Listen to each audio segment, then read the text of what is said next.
Jambo la kushangaza kwa Rais Ibrahim Traore ni kuingia hospitali na bastola yake ambayo haijawahi kutoka kwenye kiuno chake, na kubwa kuliko ilikuwa ni kuwatembelea wagonjwa mbalimbali katika hospitali na maeneo tofauti ya nchi ya Burkina Faso. Ila ni kwa yule mdau ama mshikaji ambaye aliweza kutembelewa, kijana alionekana kuweza kupigania haki na kumtetea sana Ibrahim Traore, na ilionekana kabisa kama kuna kundi la magaidi ambao waliweza kutumwa ili mradi wakamdhuru kijana yule. Yani nikupe mfano, ni sawa na leo hii labda uone kuna mtu anamuongelea vizuri Dr. Samia Suluhu Hassan na kuweza kumtetea, alafu watu watumwe na kuweza kumjeruhi. Basi ndio ilipomtokea kijana huyu kutoka nchi ya Burkina Faso ambaye alionekana akikubali sana utendaji kazi wa Rais Ibrahim Traore. Sasa akatumia watu waende kumjeruhi, na baada ya taarifa hizo kuweza kuzipata kwa Rais Ibrahim Traore, hakusita na akaweka moyo konde kabisa kwenda kumwangalia hospitali na kuangalia wagonjwa wengine.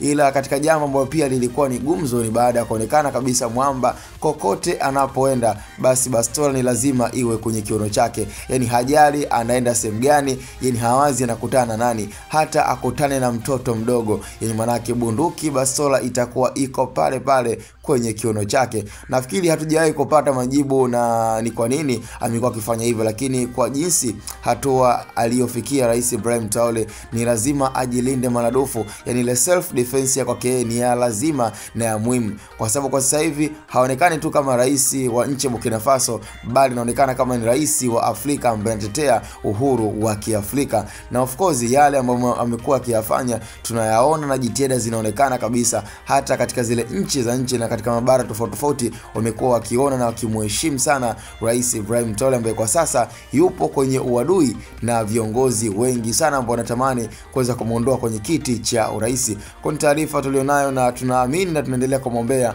mwamba Ibrahim Traore, haijalishi watasema nini ama watazungumza nini, lakini jitihada, ubora na kile anachokifanya kwenye nchi ya Burkina Faso na nchi za Kiafrika inatosha kutuheshimisha na kuamini sisi kama sisi tunaweza, bila ya misaada, bila ya kushirikiana na zile nchi mama ambazo zimekuwa zikijitamba na zikiweka ule utawala wa kutupelekesha katika nchi za Kiafrika. Je, una maoni gani mpenzi mtazamaji na mpenzi fuatiliaji wa channel ya Hot Boy Media? Hii ni sehemu pekee kabisa kuweza kupata taarifa kwa umakini, short and clear. Lengo letu sio kumaliza MB wala bando lako. Sisi taarifa zetu ni short and clear, yani fupi lakini inaeleweka. Ukisikia fupi lakini tamu, taarifa za kisiasa kwa channel Hot Boy Media. Tukutane kwenye comment ni Hot Boy Media. Kwa matangazo zaidi wasiliana nasi kwa nambari 0684006225. Hapo utakometisha kinoma noma.